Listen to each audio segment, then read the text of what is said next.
REET paper 2 रद्द होने के बाद इस पर उपजा विवाद थमने का नाम नहीं ले रहा। सियासी सीटाकशी के बीच टॉक में एक युवक ने आत्महत्या कर ली, जिसके बाद इस पर भी सियासत शुरू हो गई है। सांसद किरोड़ी लाल मीणा ने कहा कि रीट में हुए भ्रष्टाचार से बेरोजगारों के पैसे डूब गए हैं। जमीन जायदाद बेचकर भ्रष्टाचारियों के हत्थे चढ़ने वाले युवा आत्महत्या करने को मजबूर हो गए हैं। सरकार को चाहिए कि पीड़ित बेरोजगारों के खर्च का भुगतान करे। साथ ही साथ किरोड़ी लाल मीणा ने युवाओं से अपील की है कि रीट के नाम पर जिसने भी पैसा लिया है उनका नाम लिख कर दें, जिससे वो पैसा दिलवाने की कोशिश कर सके। आप भी सुनिए कि आखिर किरोड़ी लाल मीणा ने क्या कुछ कहा।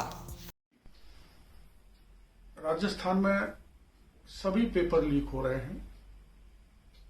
सब इंस्पेक्टर का हो, जेईएन का हो, लाइब्रेरियन का हो, रीट का बड़े पैमाने पर पेपर लीक हुआ, जिसके लिए आंदोलन किया बेरोजगारों ने। उसमें मैं भी शामिल हुआ और प्रमाण दिए सरकार को, एसओजी को, मीडिया के सामने रखे, जिसका परिणाम ये हुआ कि कल 7 फरवरी को सरकार ने रीट लेवल 2 का परीक्षा रद्द कर दी।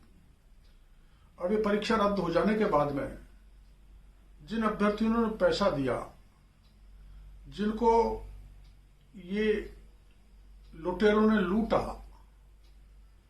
रीट पेपर लीक करने वालों ने, जिसमें सरकार के अधिकारी थे, बड़े ब्यूरोक्रेट्स थे, बड़े नेता हैं, और जो राजीव गांधी स्टडी सर्किल है, जो कांग्रेस का एनजीओ है, जिसकी अध्यक्ष सोनिया गांधी जी हैं और चेयरपर्सन माननीय अशोक गहलोत हैं, उनके कोऑर्डिनेटर्स ने, और ऐसे कोऑर्डिनेटर जो प्राइवेट हैं, जो सरकारी नहीं है, मैंने उनके नाम उजागर किए थे और शिक्षा संकुल से पेपर जानबूझ के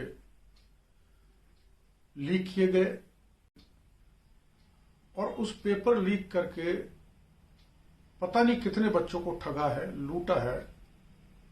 और उससे निराश होकर आज टोंक के उनियारा तहसील में रानीवास गांव के निवासी एक लोकेश ने आत्महत्या इसलिए कर ली कि उससे 40 लाख रुपए लिए थे।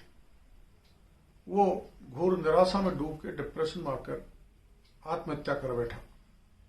इसलिए मैं राजस्थान के सभी उन अभ्यर्थियों को कहना चाहता हूं जो लुट गए हैं, उनको निराश होने की आवश्यकता नहीं है। घोर निराशा के इस समय में, इस संकट में मैं आप लोगों के साथ हूं। आप मेरे को बताएं किस किस ने आपसे पैसा लिया है। उस पैसे को दिलाने की मैं पूरी कोशिश करूंगा। जैसे मैंने रीट की लड़ाई लड़ी है, वैसे जो आपकी लूट हुई है, रीट में जो चीट हुई है, उसको दुरुस्त कराऊंगा, आपके पैसे दिलाने की पूरी कोशिश करूंगा।